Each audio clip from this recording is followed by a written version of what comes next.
ವೀಕ್ಷಕರೇ, ಇತ್ತೀಚಿನ ದಿನಮಾನಗಳು ಹೇಗಾಗ್ಬಿಟ್ಟಿದೆಯಪ್ಪ ಅಂತಂದರೆ, ಸಾಮಾನ್ಯ ವರ್ಗ, ಕೆಳವರ್ಗ, ಮಧ್ಯಮ ವರ್ಗ, ಈ ವರ್ಗದ ಜನರು ಬಹಳ ದುಸ್ಥಿತಿಯಲ್ಲಿದ್ದಾರೆ.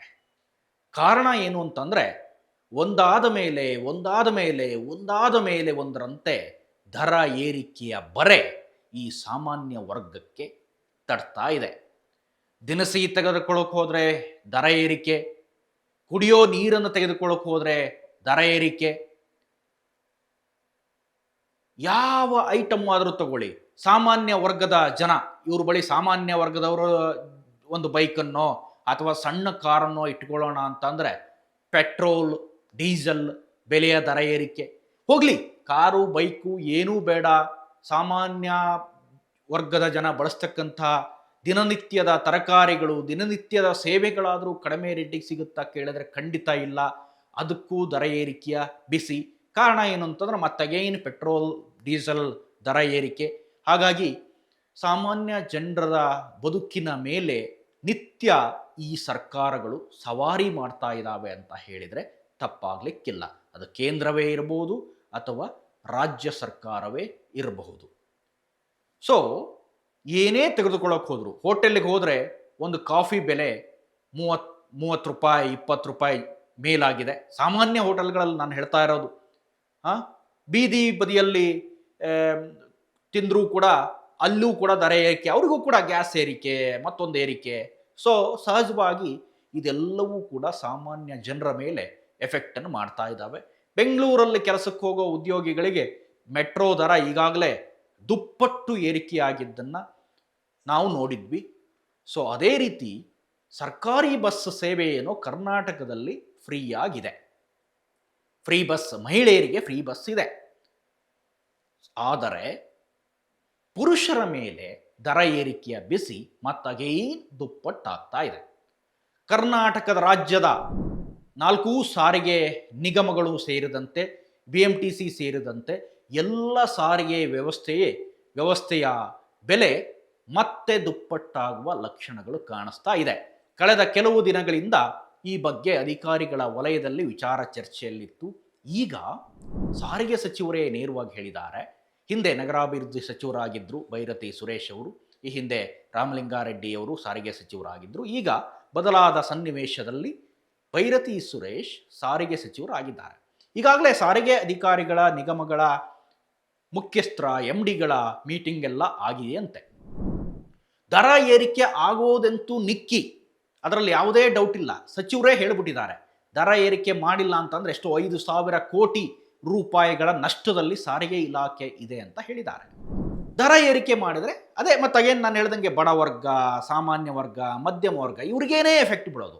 ನೀವು ಯಾರಾದರೂ ಹೈಫೈ ಜನಗಳು ಸಾರಿಗೆಯನ್ನು ಬಳಸ್ತಾರನ್ರಿ? ಸಾರ್ವಜನಿಕ ಸಾರಿಗೆಯನ್ನು ಬಳಸ್ತಾರಾ?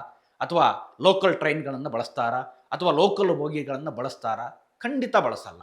ಹೈಫೈ ಜನ ಏನಿದ್ರು ಅವ್ರದ್ದೇ ಕಾರು, ಅವ್ರದ್ದೇ ಡ್ರೈವರು, ಸಹಜವಾಗಿ ಒಳ್ಳೊಳ್ಳೆ ವ್ಯವಸ್ಥೆಯನ್ನು ಮಾಡ್ಕೊಂಡಿರ್ತಾರೆ. ಇನ್ನು ಹೆಚ್ಚಂದರೆ ನಮ್ಮ ಬೆಂಗಳೂರಿನ ಜನ ಹೈಫೈ ಆಗಿದ್ದರೂ ಕೂಡ ಮೆಟ್ರೋದಲ್ಲಿ ಓಡಾಡ್ಬೋದು. ಉಳಿದಂತೆ BMTCಲಿ ಓಡಾಡೋರ ಸಂಖ್ಯೆ ಭಾಳ ಕಡಿಮೆ, ಅಥವಾ ನಮ್ಮ KSRTC ಸಾರಿಗೆ ನಿಗಮದ ಬಸ್ಗಳಲ್ಲಿ ಓಡಾಡೋರ ಸಂಖ್ಯೆ ಭಾಳ ಕಡಿಮೆ. KSRTCಲಿ ಓಡಾಡಿದರೂ ಕೂಡ ಹೈಫೈ ಬಸ್ಗಳು, ಲಕ್ಸುರಿ ಬಸ್ಗಳು, ಮಲ್ಟಿ ಆಕ್ಸೆಲ್ ಬಸ್ಗಳು, ಸೊ ಸ್ಲೀಪರ್ ಬಸ್ಗಳು ಇವರಲ್ಲೇ ಓಡಾಡ್ತಾರೆ. ಸೊ ನಮ್ಮ ಸಾಮಾನ್ಯ ಜನ ಏನು ಮಾಡ್ತಾರಪ್ಪ, ಬಸ್ಸಲ್ಲಿ ನಾವು ನಿತ್ಯ ನೋಡ್ತಾ ಇರ್ತೀವಿ, ನಿತ್ಯ ಆ ಬಸ್ ರಾಡ್ಗಳನ್ನು ಹಿಡಿದು ಜೋತಾಡ್ಕೊಂಡು ಹೋಗ್ತಾ ಇರ್ತಾರೆ. ಹಳ್ಳಿಗಳಲ್ಲಾದರೆ ಈ ಡೋರ್ಗಳಲ್ಲಿ ಹಿಡ್ಕೊಂಡು ಸ್ಟೂಡೆಂಟ್ಸ್, ಇವರು ಸ್ಟೂಡೆಂಟ್ಸ್ಗೂ ಈಗ ಫ್ರೀ ಇದೆ, ಅದನ್ನು ಒಪ್ಕೊಳ್ಳೋಣ. ಆದರೆ ಯಾರಿಗೇನೇ ಫ್ರೀ ಆಗಲಿ, ಈಗ ಮನೇಲಿ ಹೆಂಡತಿಗೆ ಫ್ರೀ ಇದ್ದರೆ ಗಂಡ ಅದರ ದುಪ್ಪಟ್ಟು ಬೆಲೆಯನ್ನು ತೆರಬೇಕಾಗಿದೆ ಅನ್ನೋ ಪರಿಸ್ಥಿತಿ ಇದೆ. 4 ನಿಗಮಗಳ ಅಧ್ಯಕ್ಷರುಗಳ ಮತ್ತು MDಗಳ ಸಭೆಯನ್ನು ಮಾಡಿದ ನಂತರ ಬೈರತಿ ಸುರೇಶ್ ಅವರು ದರ ಏರಿಕೆಯ ಸೂಚನೆಯನ್ನು ಕೊಟ್ಟಿದ್ದಾರೆ.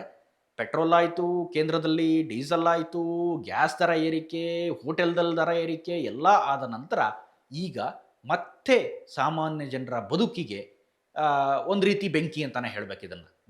ಅಂದರೆ ಹೊಟ್ಟೆ ಉರಿಯುತ್ರಿ. ಒಂದು ದರ ದುಪ್ಪಟ್ಟಾಗ್ಬಿಟ್ರೆ ನಿತ್ಯ ಓಡಾಡೋವನಿಗೆ ಭಾಳ ಕಷ್ಟ ಆಗುತ್ತದು. ನಿತ್ಯ ಇಷ್ಟು ಬಸ್ ಚಾರ್ಜ್ ಅಂತ ಇಟ್ಕೊಂಡಿರ್ತಾನೆ, ಅಥವಾ ಪಾಸ್ ಚಾರ್ಜ್ ಅಂತ ಸಾಮಾನ್ಯ ಜನ ಬೆಂಗಳೂರಲ್ಲಾಗಲಿ ಅಥವಾ ಬೇರೆ ಬೇರೆ ಭಾಗಗಳಲ್ಲಾಗಲಿ ನಿತ್ಯ ಓಡಾಡೋದಕ್ಕೆ ಅಂತ ಇಟ್ಕೊಂಡಿರ್ತಾನೆ. ಎಷ್ಟೋ ಜನ ಸಾರಿಗೆಯನ್ನೇ ನಂಬ್ಕೊಂಡು ಒಂದು ತಾಲೂಕಿಂದ ಇನ್ನೊಂದು ತಾಲೂಕಿಗೆ ಕೆಲಸಕ್ಕೆ ಹೋಗುವಂಥವ್ರಿದ್ದಾರೆ, ಗುಳೆ ಬರುವಂಥವ್ರಿದ್ದಾರೆ. ಬೆಂಗಳೂರಿಗಂತೂ ಎಷ್ಟೋ ಜನ ರಾಶಿ ರಾಶಿ ಸಂಖ್ಯೆಯಲ್ಲಿ ಗುಳೆ ಬರ್ತಾರೆ. ಮಹಿಳೆಗೇನೋ ಫ್ರೀ ಇದ್ರೂ ಕೂಡ ಕರ್ನಾಟಕ ರಾಜ್ಯದಲ್ಲಿ ಪುರುಷ ಬೆಲೆ ಕಟ್ಟಬೇಕಲ್ರಿ. ಸೊ ಹಾಗಾಗಿ ಹೊಟ್ಟೆ ಉರಿಯುತ್ತೆ ಸಾಮಾನ್ಯ ಜನರ ಜೀವ. ಸಾರ್ವಜನಿಕ ಸಾರಿಗೆ ಅಂತಂದರೆ ಇದು ಕೇವಲ ದುಡ್ಡು ಮಾಡೋದಕ್ಕಿರೋದಕ್ಕೋಸ್ಕರ ಅಲ್ಲ. ಸಾರ್ವಜನಿಕ ಸಾರಿಗೆ ಸಾರ್ವಜನಿಕ ಅಂದ್ರೇ ಹಾಗೆ. ನೀವು ಲಾಸಲ್ಲಿದ್ದರೂ ಕೂಡ ಸರ್ಕಾರ ಅದನ್ನು ಬೇರೆ ಮೂಲಗಳ ಮೂಲಕ ಆ ಹಣವನ್ನು ಕ್ರೋಢೀಕರಿಸಿ ಇದಕ್ಕೆ ಹಾಕೋದ್ರ ಮೂಲಕ ಸರಿದೂಗಿಸಬೇಕು.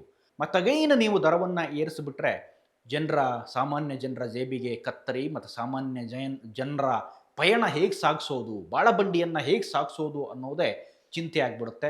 ದಯವಿಟ್ಟು ಈ ಬಗ್ಗೆ ಸರ್ಕಾರ ಯೋಚನೆ ಮಾಡಬೇಕು. ದರ ಏರಿಕೆಗೂ ಮುನ್ನ, ಪರಿಷ್ಕರಣೆಗೂ ಮುನ್ನ ಒಂದು ಸೂಕ್ತವಾದ, ಅಂದರೆ ಒಂದು ಸಣ್ಣ ಪ್ರಮಾಣದಲ್ಲಿ ಏರಿಸಿದ್ರೆ ಏನೋ ಕಟ್ಬೋದಪ್ಪ, ನೀವು ದುಪ್ಪಟ್ಟು ಮಾಡಿಬಿಟ್ರೆ ಭಾಳ ಕಷ್ಟ ಅನ್ನೋದು ಜನರ ಬೇಡಿಕೆ ಕೂಡ ಆಗಿದೆ. ನೋಡೋಣ ಸರ್ಕಾರ ಏನು ಮಾಡುತ್ತೆ ಅಂತ. ಸದ್ಯದಲ್ಲೇ ಈ ವಾರದಲ್ಲೋ ಮುಂದಿನ ವಾರದಲ್ಲೋ ದರ ಏರಿಸ್ತೀವಿ ಅಂತ ಸಚಿವರು ಹೇಳಿದ್ದಾರೆ.